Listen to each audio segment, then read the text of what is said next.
fala em nada? Ou você vai precisar mudar um pouquinho o jeito de jogar? Acho que antes eu voltava muito mais para fazer as jogadas. Agora eu vou ter que administrar mais, tenho 32 anos, porque eu tenho que treinar para conseguir ganhar o zagueiro na força, ganhar o zagueiro na velocidade. E ao mesmo tempo a técnica, ela existe para e ali a gente tem que ter um proveito e seguir o nosso processo.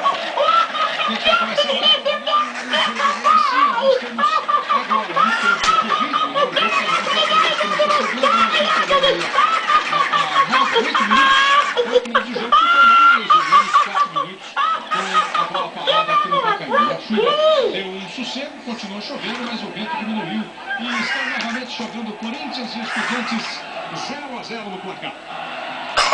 Aí vai descendo o time do Corinthians com Elias. O resto para a equipe do Estudiantes da Argentina no campo de defesa.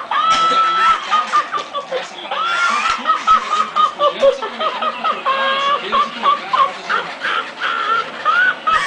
E o árbitro está colocar a tábua de borracha ou tirar? Acho que é colocar,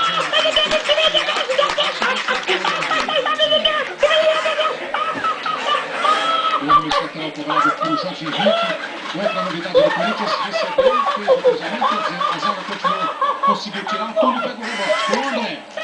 Olha o Douglas. O Pastor André foi muito forte pro Douglas, chega o Angelelli para dominar lá pelo lado direito, é bom jogador, faz o lance para cima do André, mas na sequência o time do Estudiantes acaba perdendo a posse de bola. O futebol